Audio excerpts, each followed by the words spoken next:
Welcome! We are live on the third community call for the Inktober Portrait Challenge, and today we are going to update our calendars again, if you haven't done that already. Have some breakout groups where we get to chat and check in about the last 2 weeks, and then have some time for feedback on your drawings and it's like feedback / demonstration. I will give feedback by drawing on top of some drawings. I made a 3D model that we're going to take a look at with shading. And maybe we'll draw with some unusual drawing materials. Let's see if we have time. So let's begin with your calendars. I will update mine. And I don't have a picture of it ready, but maybe I can switch to Discord. I think most of you know what I'm talking about.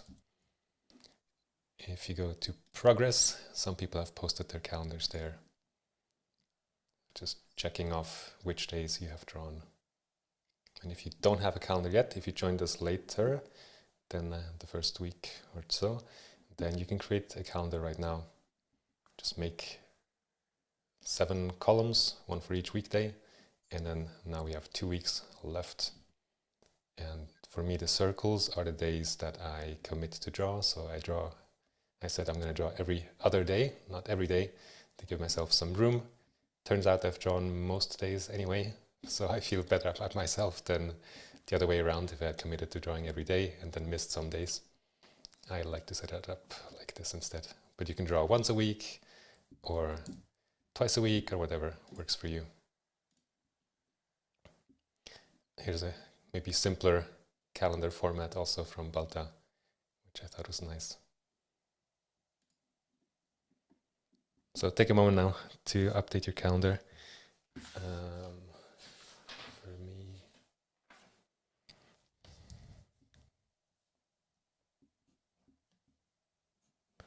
maybe as a help, if you're not sure which day was which happens, I think this happens to me right now, as a review, Saturday the 15th was experimental. Wait, this is for this week. October 8th, last Saturday was urban portrait sketching. Then Sunday the 9th was just draw. Monday the 10th was Notan studies from complex black and white reference. Tuesday the 11th was Azaro head with lighting. Wednesday 12th was intense emotions. That was a fun one. We did some drawing together with that, I think. And then Thursday the 13th, hair, that was drawing together. And then master study with Henrik Klei on Friday, yesterday.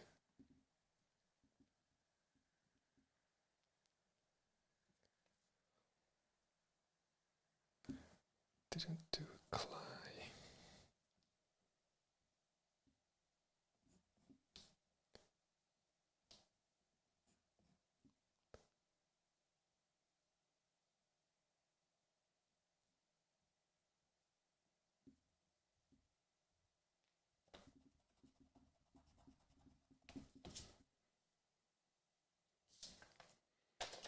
Right, I am done. I'm taking a look at your video feeds. Looks like some of you are still writing or marking things off, or maybe you're drawing because you're bored.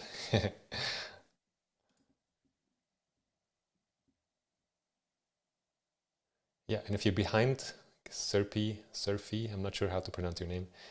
Just posted in the chat. Still working on day 12 and 14. Inconsistent and behind. I'll be back on track in the calendar soon. That's fine. If you're catching up, don't worry, take your time. We have Sundays kind of reserved for that as well, to go back to previous prompts.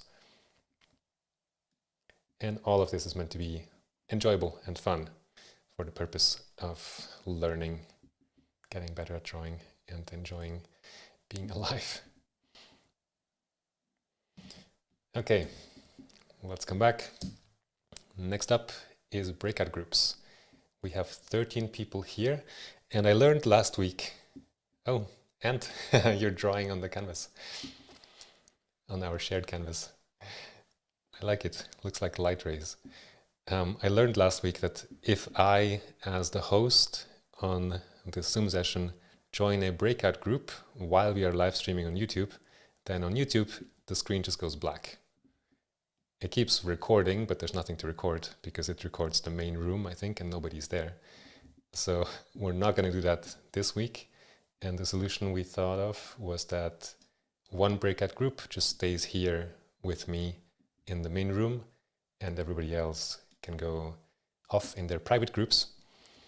So I would like to ask those of you who would like to stay here, and I need maybe 2-3 people who are comfortable with being recorded in the main room with me, please raise your hand and I will see you and put you, not put you in a breakout group.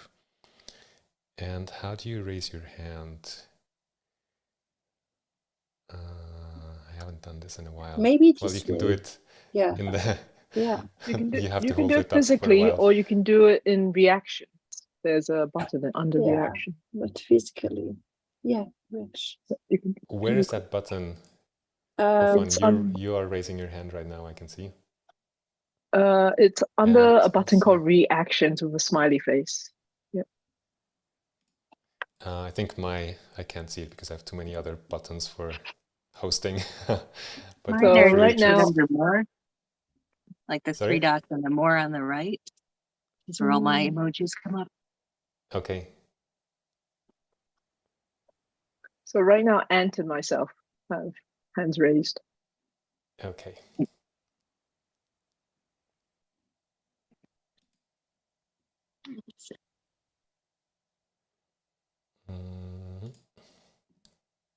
So I'm going to make groups, and I would say those of you who would like to stay here, don't accept the invitation to go to the breakout group. And I'll move you back here.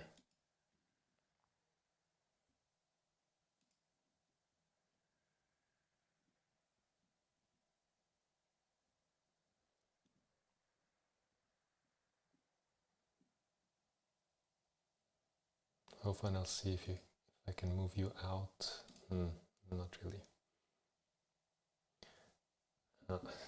Can you decline the invitation for the breakout? I declined it. Okay, good. Otherwise you have this pop-up in the screen. Okay. Serphie, and okay, Olga just went to the group. Good. Okay, we have everyone taken care of. All right. But did Ant want to stay? Just you and me. But did Ant want to stay? Like, I don't know. You can move him. I move can't him back move to the him main back, section. actually. You can. Oh, you I can under breakout. Yes. Okay. Should I? I don't know I mean, if he you was can just testing the raised hand thing. I think it basically sends him an invitation. So if he doesn't want to, he won't come. Okay, let's I find think. out.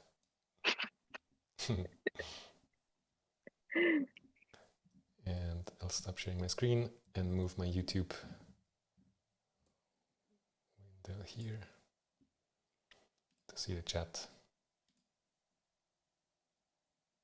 Hi, Ant. Hey, Ant. Would you like to stay here with us, or would you like to be in your breakout group? You can choose. Oh, sorry. I thought you were calling. I'll stay in the breakout group. Sorry. You prefer You want to join the breakout room? Yeah, and in this room, what are we going to do? We're going to chat. This is the main room. What are we going to do? Actually, this could be a good opportunity because I saw your question about like how to make a living as an artist and just I'll stay here. Feedback. We can talk about that. And Hofan, you have worked in theater, right? So I was saying that I don't know what it is like to make a living as a visual artist. But I used to work in the theater, and the theater is also a job where it's quite hard to earn a living enough to support yourself. As an actor, or you have choices like you can shoot commercials, you can teach, and so on. But if you're purely as a performer, it's quite hard. And I imagine it's also the same as a visual artist. I know many visual artists probably teach or they do other jobs, but like purely being able to, sell your paintings, I think it's quite hard. Yeah. So what do you want to do, Ant? Are you? Actually, I think I'm really interested in teaching. So most of my I expect myself to be a teacher actually, because in our country, as far as I'm concerned, I learned many local classes, and I think I I think I didn't find what I really need, like just the fundamentals. In my opinion, I think they're focusing on the fundamentals, and maybe this is why most of our artists can't penetrate into the international market. And if I were an artist, I'm gonna nurture my students in cunning ways of teaching, because I've been inspired by teachers like Proco, Dorian. Yeah, I want to teach, especially online courses. Yeah, that's my dream job. Have you done any teaching, even with friends or kids or? Yeah, I do. I always do teaching back in my hometown, and when informally, and mostly informally. When I'm with my friends, I'm the one who really go into the assignment and explain them to my friends who don't have much time for those homeworks. And when in the holidays, whenever I'm in my village, I always teach the children, especially English and math. Yeah, I like teaching. Oh, that's Amazing. great then. When I read your question, I thought, well, I think I'm the wrong person to answer because I am not making my living as an artist. I'm selling work occasionally. I'm working on 2 commissions right now. So sometimes I get jobs, but this has not been my focus to have exhibitions and to become a famous artist. So I was like, I don't know how much I can help you, but about teaching, maybe You're the more. expert. Yeah. But Yeah. I've never talked about this, like how Interesting. to make a living as a teacher. Is it I hard had to make a living as a teacher? Actually, it's not a professional level. When I was teaching those academic ones, because but I think it's fun. Most of the people, most of my friends of my age are making their living with teaching. Yeah, it's sort of good in our country's situation. Yeah, it's not bad. okay. Yeah, Well, I think it's a beautiful profession, like being useful to other people. Yeah. Hofan, you had a question? Oh, no, not really. It sounds like, I don't know. It sounds like being a teacher, being an art teacher and helping other people through art is financially probably more possible to earn a living than actually selling, paintings and so on. So it sounds like, Actually, and you have experience doing that and you love doing that. So I guess it's just a matter of like figuring out exactly the place. So I'm not too worried about,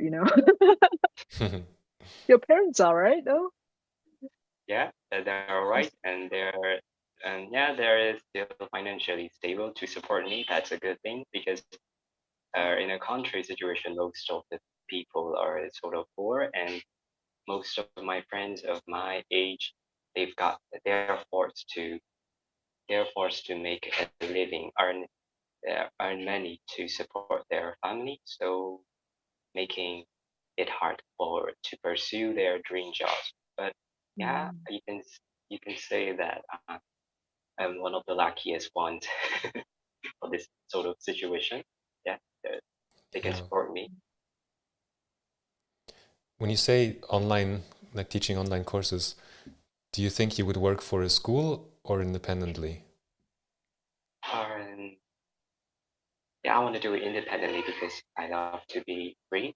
But occasionally, when I'm skillful enough, I wanna join the schools. Maybe, yeah, yeah, maybe both. While teaching at the school, maybe I can also make independently. Yeah. What has it been But like for you, Dorian? Like you taught, at the academy and now you're teaching online. What is the difference for you? Yeah. I've always, like, the way I learned in the beginning was on forums, like looking at Oh, tutorials on DeviantArt and conceptart.org way back. And that's where I found community also, other people who draw and paint. I had nobody really of my friends in Switzerland when I was growing up who was into art like I was.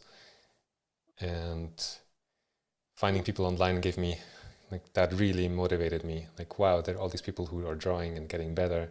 Let me join. And I posted my work. And because I learned that way, I also started drawing my own or creating my own tutorials. It's like teaching is one of the best ways to learn. If you're trying to understand something, you can practice on your own, or you can also try to teach it, which will really show you where the holes are in your understanding.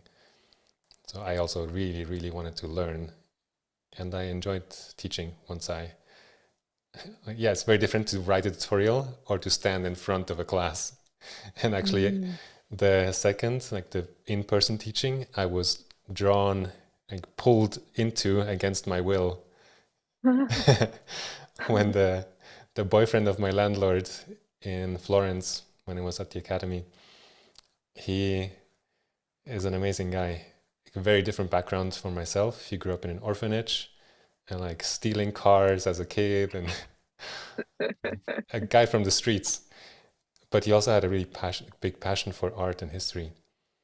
And when he saw what I was doing at the academy in Florence, he said, "This is amazing. I want to learn also. You know what? I'm going to make a school in my living room and you will be the teacher, okay?" And I was like, sure, yeah, like blah, blah. But 2 months later, he came up to me and was like, "Hey, I'm ready. I painted my living room, took out all the furniture. We have 3 easels and I have 2 students. When do we start?" And I'm like, "Oh my God, no, I can't. I don't speak Italian. I'm not a teacher. I'm a student still myself." But then I couldn't say no at that point. So I just went to the first class and found that I really enjoy it. For me, it's the sharing of my passion.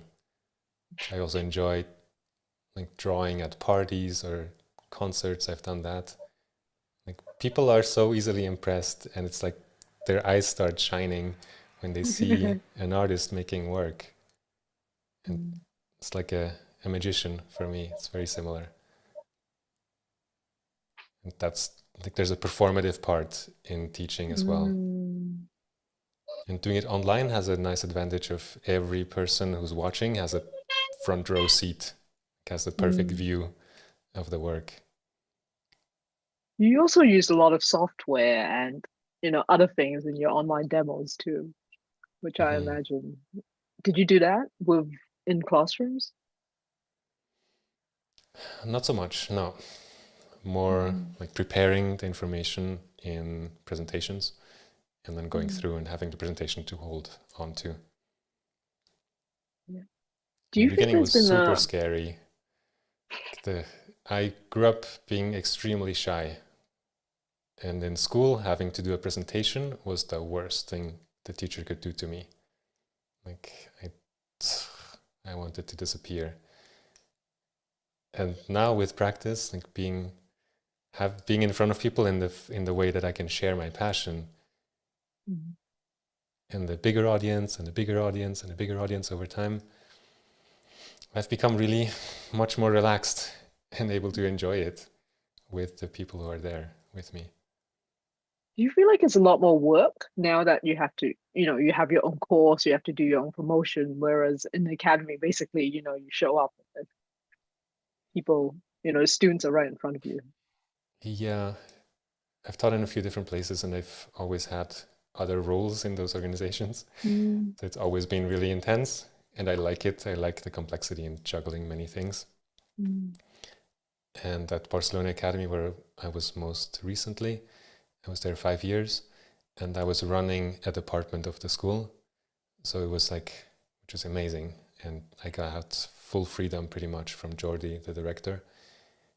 And so I was teaching part-time, just a few days a week, but I was building the curriculum and thinking about the marketing campaign. And actually it was too much looking back. I should have had someone to do it with me. But yeah, if you're doing it on your own, it's definitely like, it's your company. Yeah, it's a lot of things to think about. Yeah, it sounds like you need a lot of skills apart from the teaching skills in order to be able to promote yourself and to which I'm not good at. I'm the whole selling myself or letting people know about what I'm doing. I just don't care that much. And I think I need help with that. And I would like to collaborate with someone who loves doing that and who understands what we're doing. So that's something I'm coming to, also to collaborate more and more with other people. So far I've done everything, all the recording, all the editing, everything, building the website. It's not the smartest way to do it, I think. But I think you like it too, right? I do, yeah. There's part of you that really does 15 like years it or so. at this point. Yeah. Do you think like teaching takes time away from you actually making your own work? Yeah. I moved here to Switzerland from Barcelona because of COVID and the situation in Spain. But also I had been thinking of doing a sabbatical for about 2 years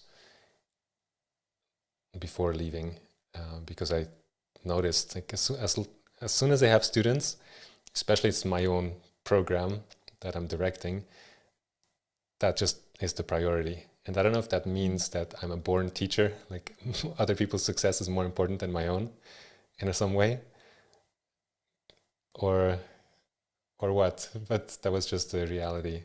If I'm teaching, then my own projects get second, third, fourth priority. And being here, and I've done some work around this. I've had like psychological knots, I call it sometimes, relating to my own artwork, putting a lot of pressure on myself because I've had such good training. And I know what real high quality art is. And I feel my potential, but then also like, that creates so much pressure, or I create so much pressure for myself that then I don't even start, because what's the point? I'm not going to be that good, which is not the best attitude.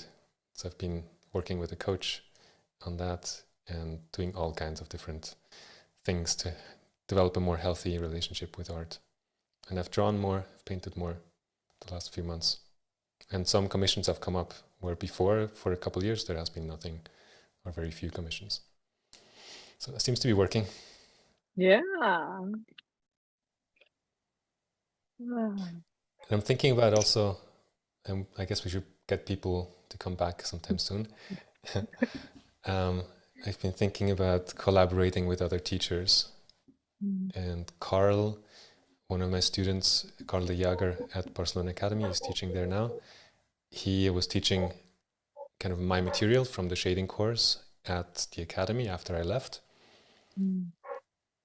And I can see that in the future more, that and maybe you or other people can help me run drawing sessions or classes as part of an initiative that I run, or a platform that I create, or I'm not sure how, but yeah, I always thought people are not that important to me, growing up.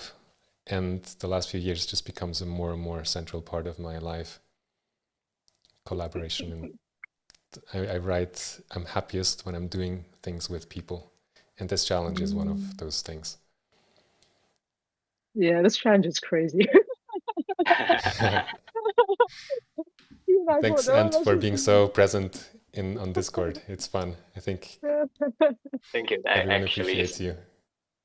that I think that this is the right time, that's the moment, because it's only before the Inktober challenge that I really have to realize that I really need more to make it to a professional level rather than a hobbyist. And then when I surfed your YouTube channel, I saw this Inktober, and I've been really into learning with you since that act challenge. I saw it from Proco, and I even remember when you said excellent. Yeah, and then learning from the teacher I really admire is such a blessing to me, and then the community is really really supportive now. I think I'm where I belong to. I'm happy, and I really love to work together with people. That's sort of fun because I used to be working alone, and yeah, I'm sort of shy. I don't really work with most of the people, but now my mindsets are getting back into the positive ones. And Barnhard, Barnhard Graf, yeah, Yeah. or something. Mhm. Yeah, he's also have given me sort of mental support. Yeah, I really thank Nice. him. Yeah, he's a good guy. Yeah. Yeah. Yes. Well, thank you for being so active on the forums. And thank you for making such challenges, because I've got to learn what to learn. That's the thing.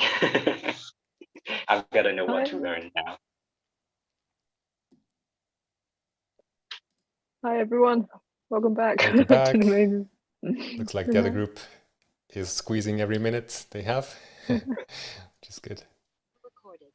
Hi, Jennifer. I don't know if I've seen you before. Welcome. Hello. All right. Hi. I think we have everyone back. Right? Oh no, Erin is still there. Okay, here we are. Welcome back. We had a chat with Ant in the main room about making a living as an artist and then making a living as a teacher, and kind of my story of how I came to teaching. If you're curious about that, you can watch the recording. That will be on YouTube. But I'm curious about what came up in your group conversations. Anything you'd like to share back in the big group? You can just speak or raise your hand if you want. I think it's a small enough group. And you're all muted, I think, after coming back. So I was in the room with Dorota, Jennifer, and Olga, and we talked just about media and also about what we liked, especially the last week, which challenges we talked about Heinrich Blei and about the Arrowhead, and yeah, some just where are you from, where are you living? Yeah, it was nice, super good to know them and to speak to them. Yes, good people. What challenges have you had?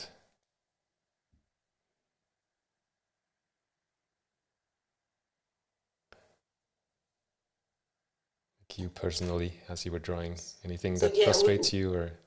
For example, for me, this clay challenge was difficult because of very dynamic lines. So you can only try to copy the style, not exact lines. And so it was challenging, but yeah, it was nice at the same time.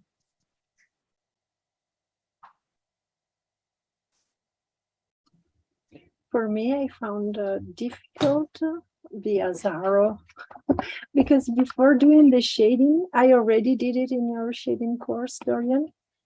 But this time I wanted to work and study more the planes. And every time that I had to draw the head, oh wow, it took me such a long time.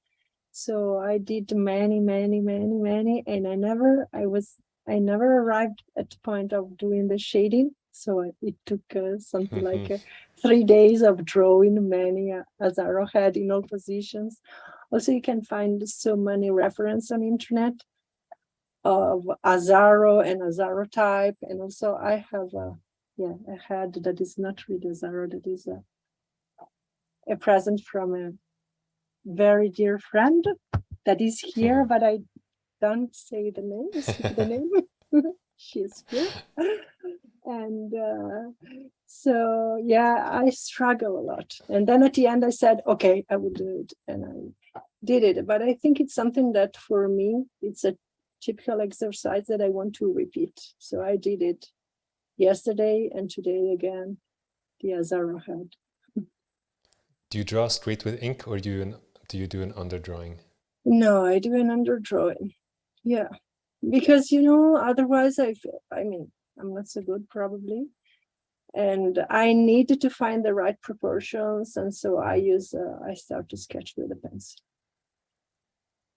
Yeah. And when you draw the Azaro head, do you draw more with the mindset of copying what you see, or do you kind of have an Azaro head in your mind already and you're drawing what you know more than what you see? It's something in the middle, because I say, okay, I will copy and do this position of the head, and then I try to think about the planes, because this is I think the important thing, to think about the plane, the 3 planes on the head, or just like the cheekbone. I say, okay, the cheekbone is looking up, and then here is going down, and so on. Just something in the middle, because if I copy, just like, for example, I like so much Irish clay, and I can copy an Irish clay drawing, and it's super fun because I work on the mark. This is the thing. I use a deep pen, but at the end it's just copying. So because Dorota talked about this, for me, clay was used the deep pen. And also think about anatomy, because he's very good with anatomy. So think about the leg, anatomy. Think about, perspective. And also the muscles. Okay, he's doing the knee this way, and he's just thinking about the shoulder, girdle, things like this. But yeah, it's something in the middle. Copy, but try to understand. Otherwise, it's not useful for me. Yeah. Something that could really help you a lot is sculpting the Azaro head, all of you. And I thought today in the shower, I have the best ideas in the shower, or some good ones. Yeah, so sorry, because I was thinking about the same thing, to try to do it. And I was thinking which material would be the best, because in this shops where you can find supplies, art supplies, there are this special, like, it's something like clay, but it's actually mixed with something else. So I was trying to find which one would be the best one. Maybe someone. I love this material, which is oil-based clay. Oil. Okay. So is it easy to make some really sharp? This is medium hardness. And one thing that happens is it doesn't really dry, so I can still. Okay, so oil. I can still move it, but this is quite hard. So to cut it from the block is hard, but there are 3 different hardnesses: soft, medium, and hard. I think this is the medium one. The soft one would be easier to work with. You can also use a kneadable eraser. I thought about it with skulls, to sculpt some skulls. This is a small piece, would be better to have a bit more material, but almost everybody now has a kneadable eraser or 2. You can stick them together, make a little skull. You can use a pencil to poke in the eyeballs, or use a knife to cut things away. But you're trying, with anatomy, you're trying to understand something 3-dimensional. You can draw a lot of diagrams of top view, side view of a skull, but I think you're never really putting it together until you're working on it in 3 dimensions. And with all anatomy, like if you're learning muscles and bones, sculpting for me is the fastest way to really understanding those forms. I Stephen, think you we have your And hand raised. yeah. Yeah, underdrawings. Would you recommend us to do underdrawings, or do you think it's better to get past this and just work in ink right away? I have no strong opinion. Okay. Both are fine. If you don't do an underdrawing, you will probably develop the ability to visualize the drawing on the page before you actually draw it, or like imagine the next line and then draw it, which is a good thing. Right?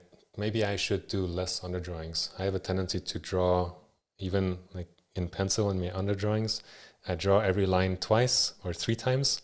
It just kind of feels natural, but it's wasted energy. If I can do it once, I could develop the drawing much faster. Okay. Thank you.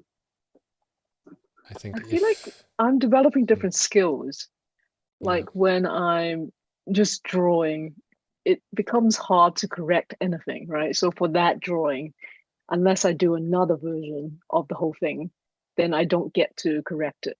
So I like both. I like, seeing the mistake, but I also like the ability to immediately correct the mistake and make sure I, nail it. So I feel like I'm training different parts of myself. Yeah, doing both is probably a good idea. If you have been doing only underdrawings and then drawing in ink on top, do some where you go straight with ink. If you have done no underdrawings, always just direct with ink, then try out doing some underdrawings. The underdrawing gives you the option to iterate, like concentrate a bit more on your shape design, maybe how, and like graphically the shapes, but then also how you're explaining the nose, for example. If you have a rough sketch there in pencil and you draw on top with ink, you can make better decisions on that second pass. Yeah. I want to Fun. show. Sorry, go ahead. I want to show some piece of material for sculpture. It's like a plastilin, as you told. It's possible to buy in art shops, but it's really difficult to. It's hard. It's hard. Yes. Yeah. It's hard. Yeah.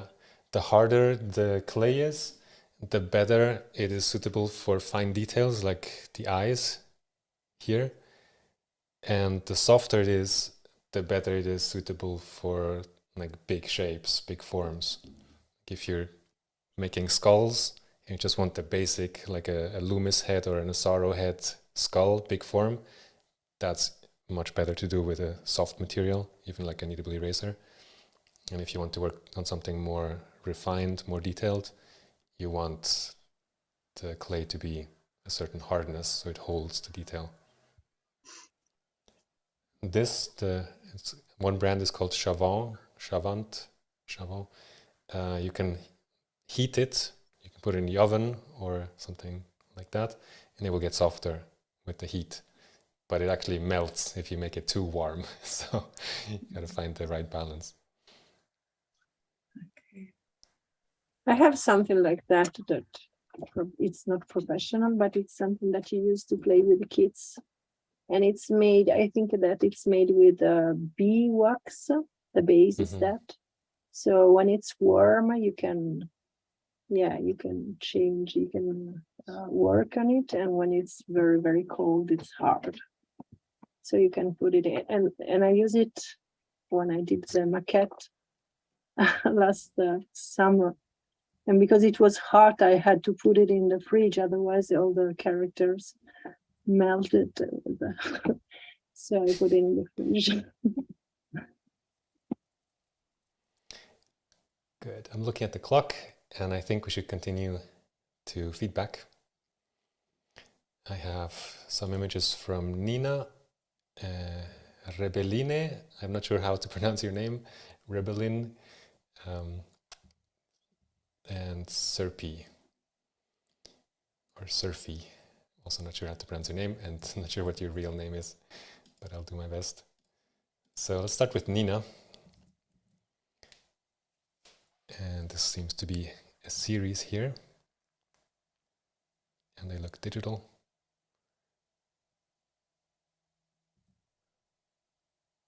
And I like a lot of things about these four especially. They work well together. But this Notan works very well too.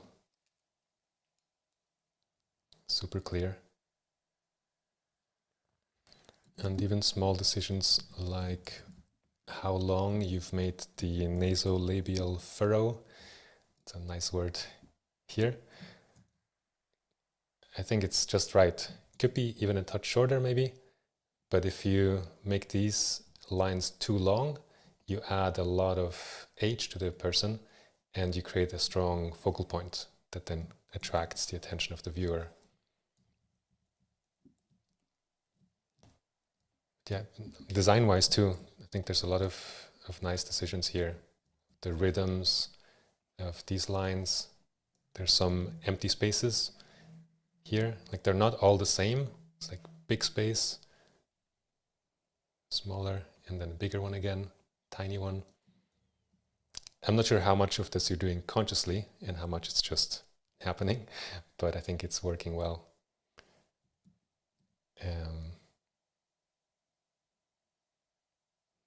Yeah, I don't have the reference image handy or very well in my mind, but as a design here, the two earrings are also quite loud in terms of calling for attention. And I think I would simplify in terms of design. Like this, the whole drawing feels a bit more harmonious. The main focal point is this eye, or you could say both eyes, and then maybe mouth, and then the earring is quite loud too. It could be like 1, sorry, let's change color. 1, 2, 3. And if we have this earring also, then it's like these three are competing. They're all shouting for attention. And then this one, is Nina here? Are you here? I think not, right? Oh, hey, Jelani. Nice to see you here. This image made me think of a similar drawing I've made.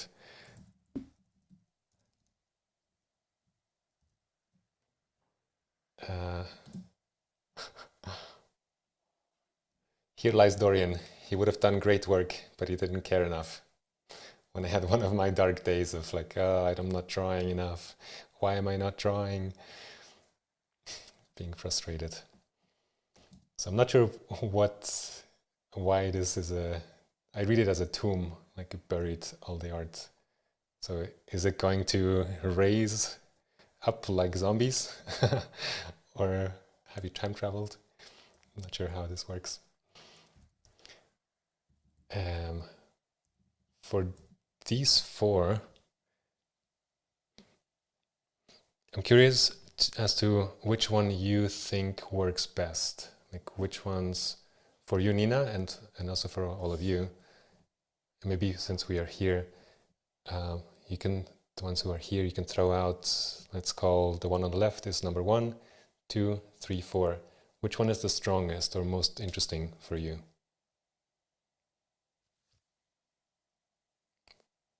Just call out on the microphone a number. I would say 3. 3 and 2. 3. 2. Wolfgang has a 2. It's a 2. 2. Yeah. 2 or 3, like, yeah. Okay. I like 4. What do you like about 4? I like that the highlights in the hair make the hair pop out, and this figure stands out against the background. I think my second place is all the other 3 because they're great, they're detailed. But for example, my problem with 2 is that the circle around the head competes with the head. So it's like it evens it out again. And with 4, it's like I like the simplicity, but maybe it's just me. Yeah. I like the contrasting in the hair, the really, you can see the highlights, but right underneath there's really dark tones. So it's, you know, it's a strong, 4. yeah, it kind of pops out strongly. Mm-hmm. Yeah. Nobody that I heard, oops, I eliminated one by accident. Nobody called out number 1. And for me, it's also the one that works the least well. And I think it is because there's too much going on, too many focal points. The face, obviously, because it's a face, is really important. So our eye goes there. Then we have the sword that goes in front of the face, which is also really important. Then the sign over here, which is strong value contrast, black against white. So all these different parts are, and the writing, it's like, I think there we need a more clear hierarchy of focal points to make the image, give the image an internal structure. I'm gonna take this one, because one thing that would really benefit these images, I think, is to have some masses of different values.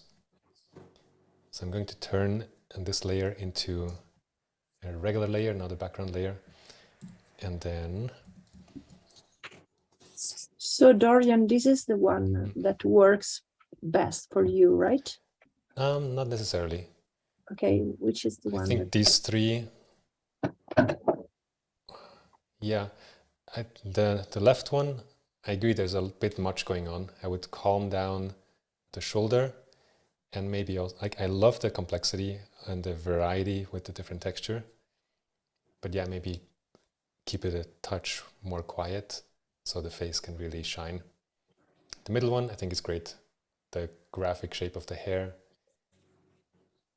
And the face is clearly the number 1 focal point. Maybe the necklace could be half of the size, because it's a similar size to the eyes. And it would still be there and still be important, but not compete as much.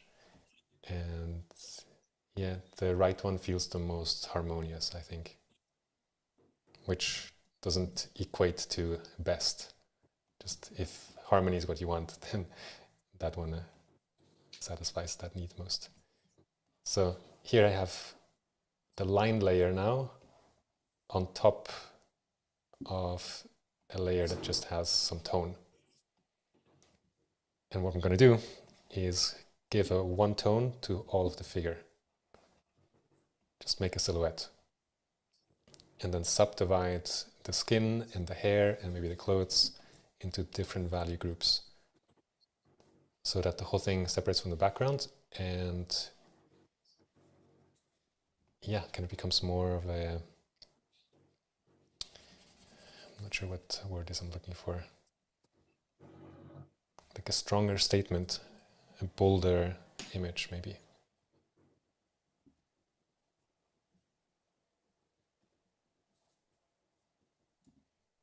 Okay, so super simple, just 2 layers. On this layer is just 1 tone now. And now let's say the skin is lighter. Oops, wrong layer.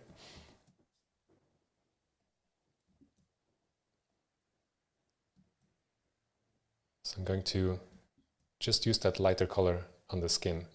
And I'm going to spare out, like leave out the little piece of jewelry across her forehead, because that's a different material than flesh. And we can choose if we want that material to be lighter or darker, but keeping it like 1 tone for the whole material gives a nice organization to the image. So in my mind, I'm thinking like this. And the skin is another color, and the hair and the clothes. So let's make this actually darker.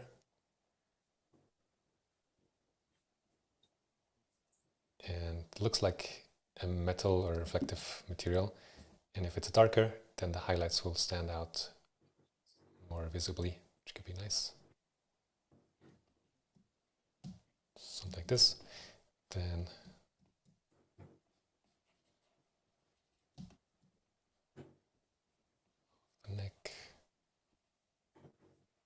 And of course, this takes more time than just the line work. But I think even like this,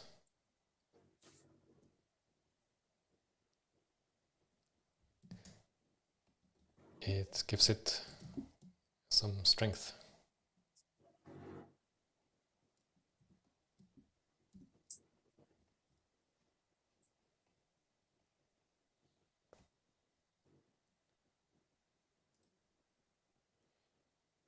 Any ideas for something else we could add, or another distinction?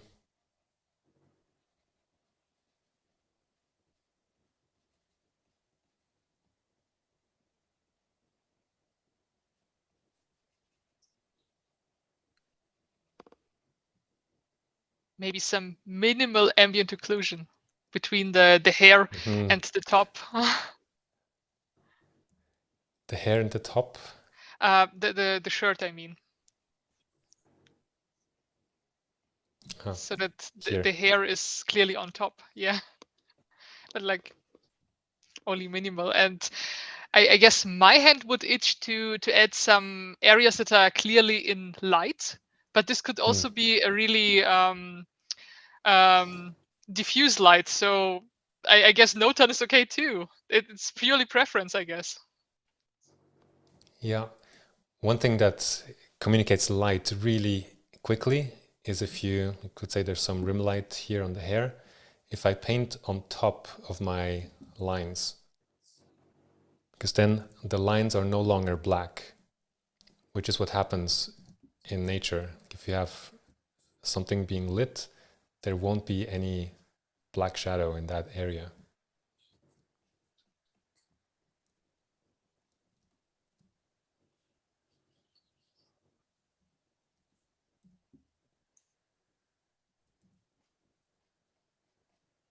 Now I'm switching to an airbrush, so it's a kind of soft shading for ambient occlusion. We could do some on the face, I guess, as well. And then the opposite with a light brush. So I'm painting like this, but low opacity.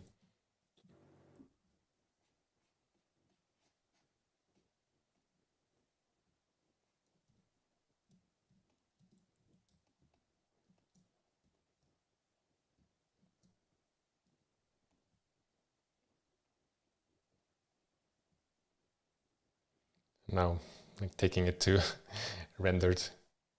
So I should probably stop myself now. But yeah, there we go. Even without the shading, I think just having different value masses for different parts of the drawing is nice. And it also looks great like this.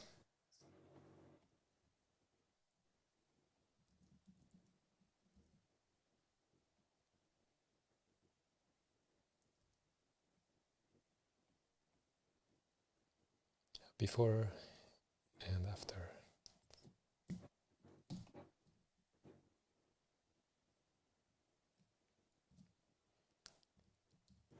All right, let's go to Rebeline, or Rebeline, or if you are here, you can correct me with your name pronunciation. So your question was how to draw the shadow in this drawing that you're doing from imagination. And for me, like, this is hard. To invent a complex shape like this from imagination is difficult. And what I do in a situation like this is I make myself a little sculpture, either with traditional media, so it could be something like this from a previous student, or these examples from the shading course. The final assignment is to create shading from imagination, and we make little maquettes, little sculptures that we take as lighting reference. Or this one. So the materials can be quite simple, but it gives you so much information of where the terminator is, where the cast shadows are, how much reflected light there is, that you can use to make something fantastical from imagination, but informed by nature. or you can create a 3D model in a tool like Blender, which I really, really like. It's gotten so good. And that's what I've done here. I made a Blender model of your drawing, more or less. It's simple, but it will give us some information about the lighting. So here it is with a light source. And the key for really understanding is the combination of the surface direction of the form. What is your model surface doing three-dimensionally? Is it facing up, forward, sideways, down? And combining that with the direction of the light. You don't necessarily have to even make a whole 3D model. You can make sketches of like a top view and the side view, and that will help you a lot already. Here, this is my light direction, and I can see the terminator, the line or the border between light and shadow is going here, and then form shadow, the part of the object that's not receiving light, is here in a top view. In the front view, we got the light direction coming down like this. If it was a simplified egg like that, the relationship between the terminator and the light direction is like this. Light direction comes down, and at a right angle to that light direction is where the terminator is. So it would be something like this if it was an egg.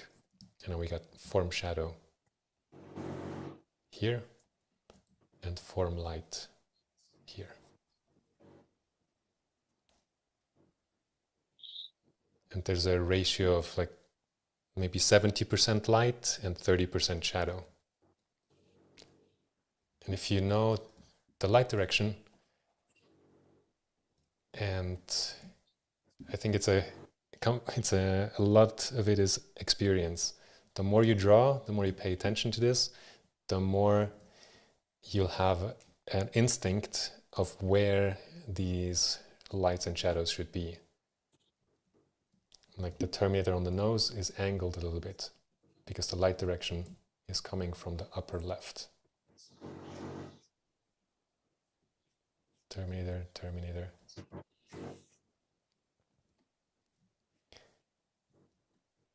So you can do this in 3D, or you can just make a sketch to figure out which way are these horns turning in three-dimensional space.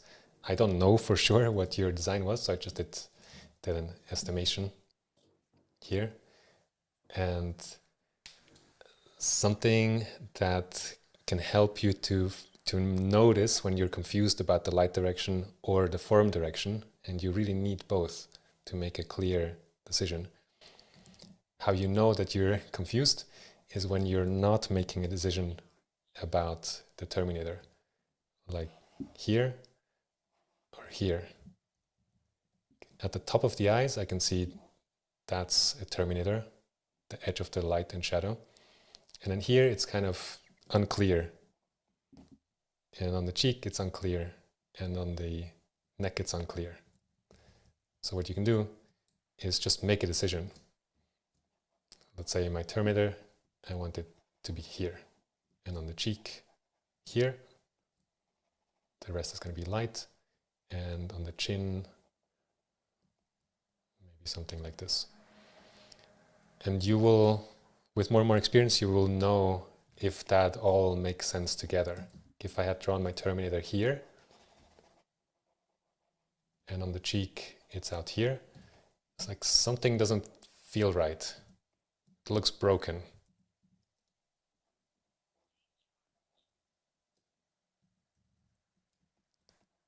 But you only know once you make an actual decision of placing the terminator.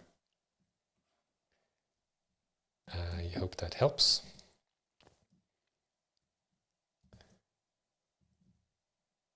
Right, Serphie. So here's a question about portfolio design. Oh, 1 second. And my headphones are telling me they're running out of battery, so I'm going to switch. over.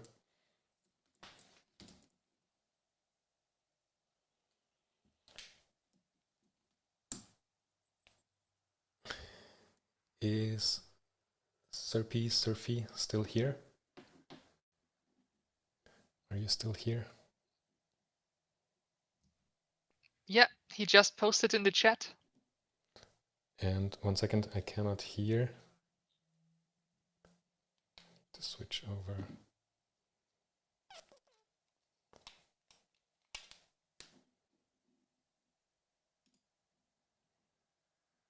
Can someone say something just for me to see if my headphones are working? Hi, testing.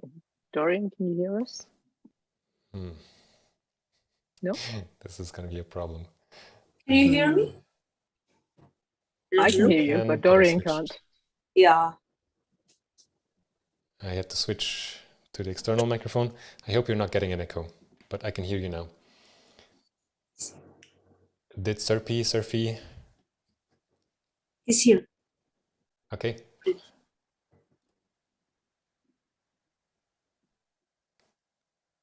It's not the final design. Just want to showcase the work. Okay. It's not embarrassing. Don't worry. So you're applying for a job for a company that's working in video games, I think, and they're hiring artists that are at any level. So they're taking new people on and they're training them, which is really great. I think you asked if this work is good enough to submit for as a portfolio for a place like that. Yeah, cool. We're communicating in the chat. So a lot of things are fun and working here. What I would love to do is take all of this work and kind of redesign a portfolio the way I would do it. I'll make some decisions that you won't like because of aesthetics, so that's fine. And I'll make some decisions based on certain principles that I think will be relevant for all of you, because we're all, like, as artists, we are presenting our work all the time. And there are some things that I think consistently just work better than other things. So if my computer will let me, I will open a new document. And let's start with the format. So your files here are in print format, like they look like an A4 or a letter size. And if that's specified by the client, that's fine. If I don't know what format they prefer, I would probably design for a screen because they're more likely to look at it on a computer screen. So I'll start with maybe 4K resolution, 3840 by 2160. That will give me a good amount of space. And I have prepared your images, so I can just drag them in here. So this is everything we have. And I'll kind of group. No, this one we have double. Wait, do we have everything double? No.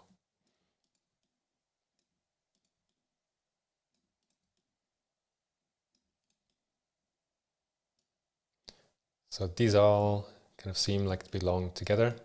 They're different furry creatures.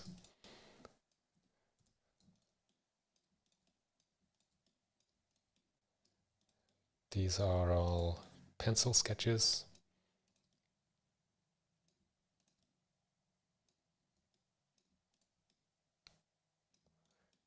And I have my keyboard shortcuts activated, so if you're wondering how I'm doing things, I'm not going to explain everything. It's not a Photoshop tutorial, but you can go back on the recording on YouTube and kind of slow down the playback if you want and see how I'm doing things.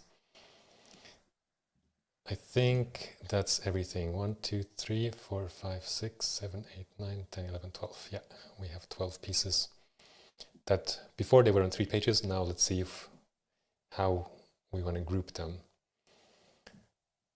One thing I noticed is that on this image there's a lot of empty space in the middle here that is not really doing anything. And for me, that's just bad layout, like a rushed layout. And the second thing I notice here is that actually this is a plain background, and these characters could be just like these, could work maybe without any background at all. So I'm going to remove the background in Photoshop, which also removes a bit of the chest and so forth. So let me bring that back.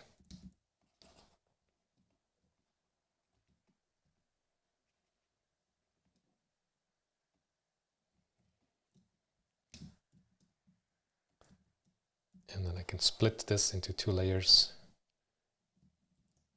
And now, let's drag them to the top. They're almost like stickers that we can place somewhere on our page more freely.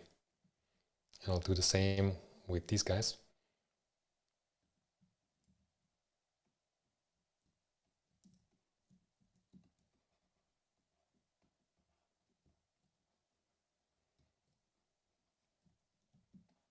Yep.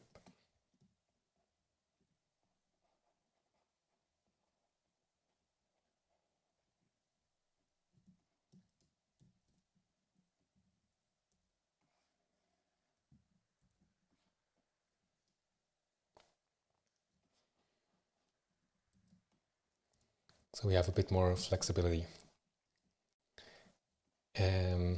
One thing for portfolio building that stuck with me, like advice from an art director, is that your portfolio is only as good as your weakest piece in it, which is harsh and I think true. So the weakest drawing here, the least interesting, or like showing off your skills the least, for me is this one right here. So I would either spend more time on it and add color and make it a proper piece, or delete it. So for now, since I have only what I have to work with here, I'm gonna take it out. And the second weakest, I think, is this one. Also because of the text that's crossed out, it feels more like something interesting for you or your diary, but less of a portfolio piece. So I'll remove that one as well. It also, with the size, doesn't fit these other pieces here. Okay. Next thought. We have a theme up here with all of these images, but it feels kind of scattered and random and too many different unrelated things. So what I thought we can do is actually make another design like this, which to me is one of the strongest. I really like this one. I think design-wise it's clean, clear, well balanced. I'm going to make another piece like this, but with this character on top. And I know the tail is cut off. You can always go in and refine a bit. We'll try content-aware fill to kind of reconstruct the background. And probably I'll change the color. And if you have more time, of course, you can do this with a different pattern maybe.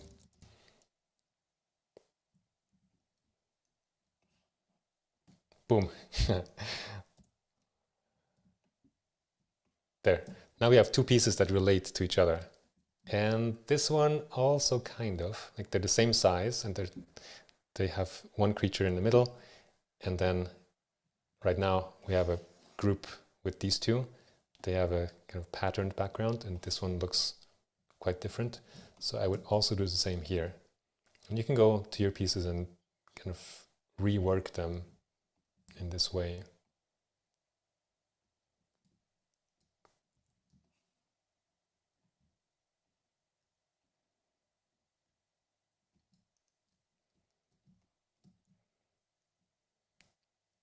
And we could change the color maybe.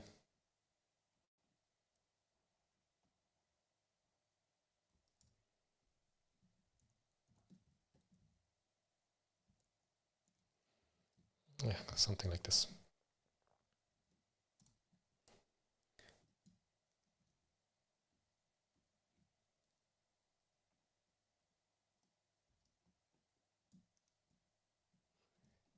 Okay, I think that's good enough. I will organize my layers a bit. So this is one group. This is on its own. This is one group. I'll make this a group as well, just so they're consistent. And then group these three. So now we have one. This will probably become one page. Maybe these will fit on the same page. I'm not sure yet. Okay. Yeah, let's make new pages.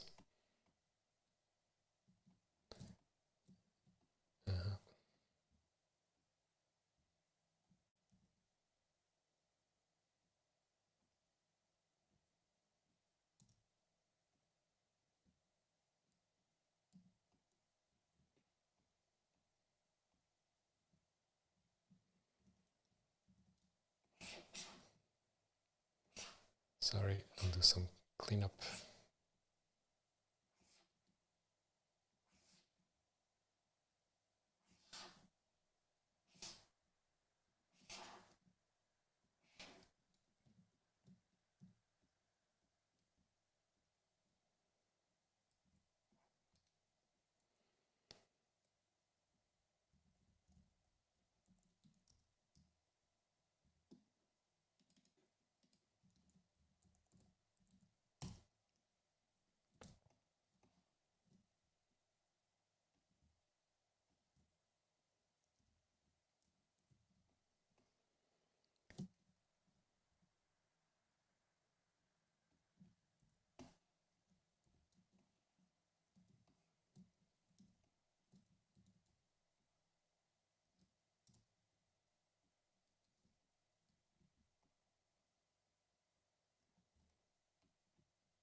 So I'll have to decide how much space I want around objects and between objects in this portfolio. I can go all the way to the edge or leave some white space. Whatever I do, I would like to make it consistent across my different pages. These guys can go.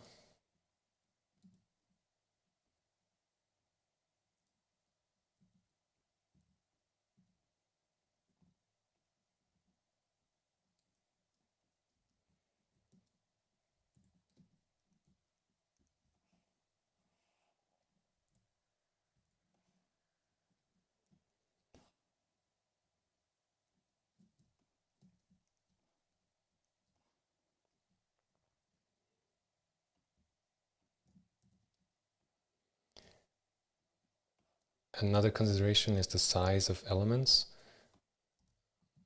If this is one page, the artworks have a certain size on the screen. If I was putting this head, for example, up here, but tiny, let's say there are different facial expressions maybe, it would be, what's the word, like taking a lot of energy for the person looking at this portfolio page to process the three images and then have to change their mind or zoom in here to understand these three drawings. So I wouldn't change the scale so much across different elements and also across different pages. So the size of my drawings on page 2, I want to relate to page 1. So if I do something like this, it's probably distractingly big. So maybe like that. This page is very empty. we could bring this here, but it feels unrelated.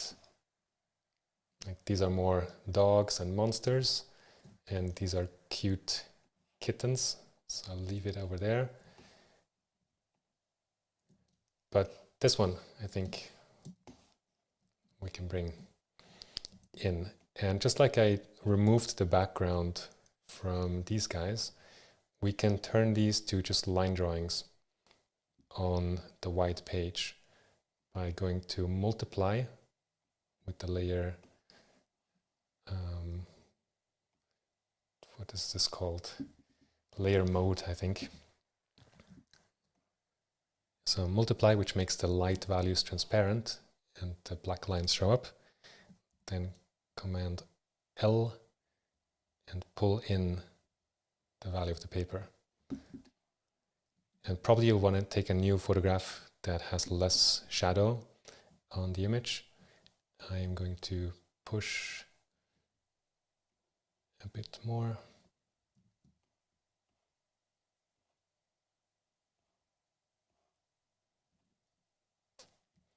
Something like this.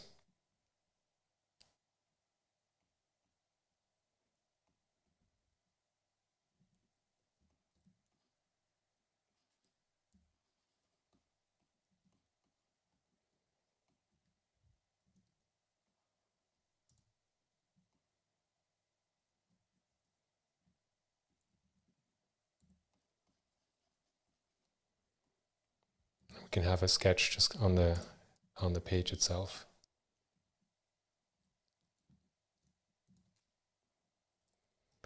And for the rest of the empty space, maybe you could have another facial expression of this guy. Oh, I'm gonna use liquefy here for timing's sake, but I would recommend that you draw it again from scratch. We can make him more angry maybe.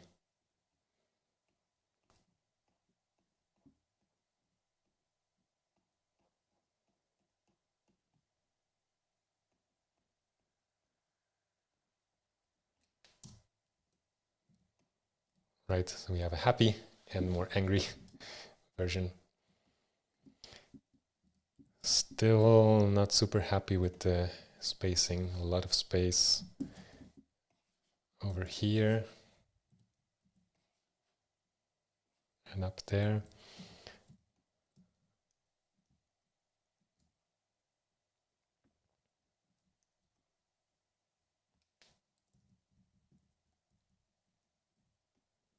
Maybe like that.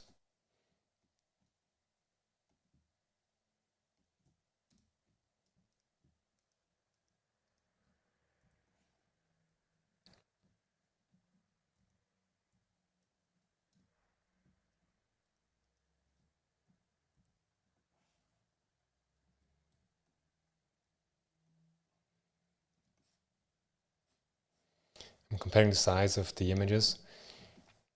We could do these 4, or we can take one out, again the weakest, the least interesting. Maybe here will be the heads that I would remove first, because they are getting quite small and the photograph is not that good with different values here. If we have 3 images, we can make them bigger, more similar size than the other artwork on the other pages. So let's try that.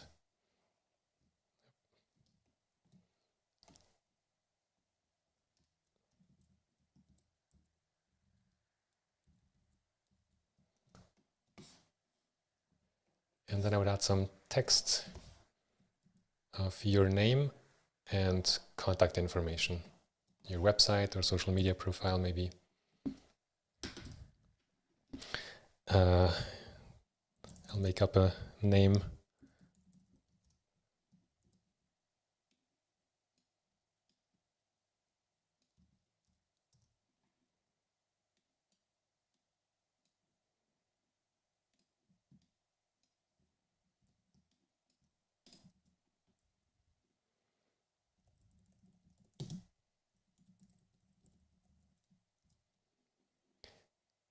If you're using typography, it's nice to stay within the same font family. Right now I'm using Avenir. And to change the Schnitte, what's the English word? The subtypes. So heavy or black over here, and then Roman here, and we can make it, let's say, all caps. And spacing. And for size, I like also when the sizes relate to each other. So in this case, let's make this as tall as the lowercase letters.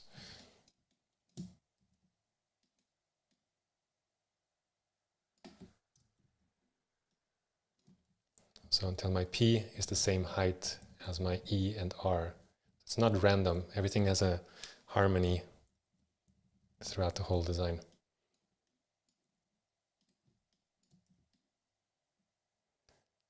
Here I want the same space as I have on the left.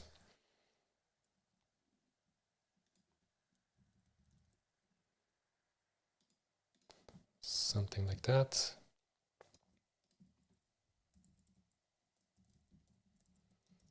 Social media and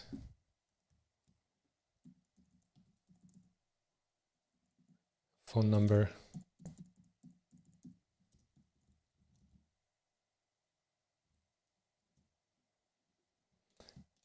And then I guess we could align the size of this to match where the text stops on both sides, so that the text is aligned with the images. Another subtle thing that shows that you are aware of the parts within the whole, which I think is a good thing as an artist and as a team member at a games company. You could center it or have more space on the top, less on the bottom. I think everything can work, but it should be consistent. And this is kind of my style. It's quite clean. You can go for a more crazy style, you know, different fonts, different colors, but have it all be consistent, which I think you've done also. The consistency is there. You have the same background color.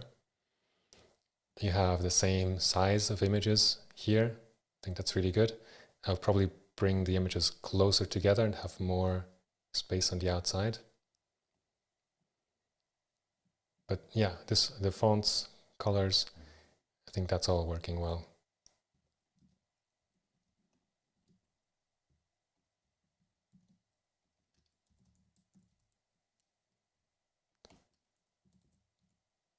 Text. Just a few minutes more. I think I'm going to bring this down.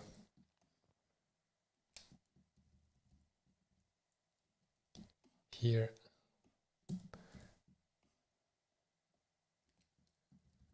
And here. And little details like this is important. We can't read the name here, so let's change the font color. And the nipple of this character just happens to be there, so we can either move it or do something else with it, or what I would probably do in this case, just paint out that nipple. And I guess this was lost from removing the background. There.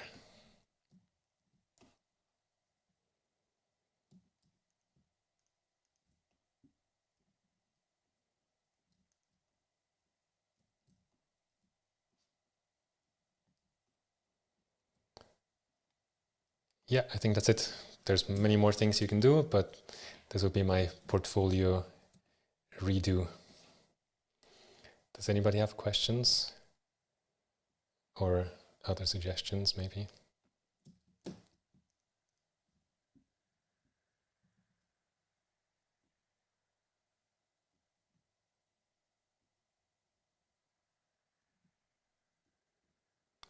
On drawings, I like to add a black and white filter, which can really make it look gray, but you can turn down the opacity to something like 70, 60%.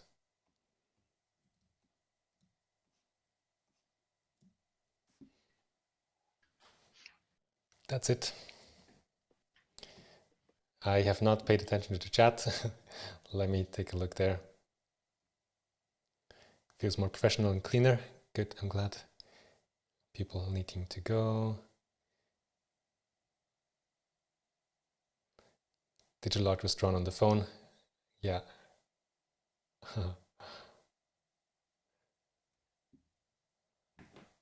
Okay. Let's stop here because we've gone for an hour and a half. Exactly. The prompts for next week are up. A lot of activity there. If you are just watching this now, just joining, feel free to jump in, join the Discord server. I have a screen for that. You can scan the QR code or just type the link or look up my name and then Inktober and you'll find the website. Next week I will be in Berlin at a kind of retreat, so I won't be online, but Kia and maybe Hofan, I'm not sure, but for sure Kia is going to host a drawing together session at the same time that we have the community calls, usually at 4 p.m. Central European time. And there will be, I think, 3 or maybe even 4 draw together sessions in the study buddy section. You can join those on Discord under study buddies. There have been several sessions this week and some cool work posted. I was there for one of them, which was good fun. So if you just click in here and then click again, you can see everyone who's live there. You can turn on your camera or microphone or screen and leave again by clicking. Yeah, Zoom is getting in the way. The disconnect button. Thank you all for coming. I feel like I flooded you with talking in this layout demo. Like it was a bit too much. Sorry if that was the case. See you on Discord. Thank you so much. Happy drawing. And thanks for coming and giving yourself the time to draw. Hello, cat. What's her name or his name, Olga? Vasily. Vasily. Yes. Wonderful. All right. We'll see each other on Discord, and then next week a draw together session with Kia and maybe Hofan. And then the final session I will do from Japan if possible. Take care, everyone. Happy drawing. Thank you. Thank you. Bye-bye. Bye. Thank you.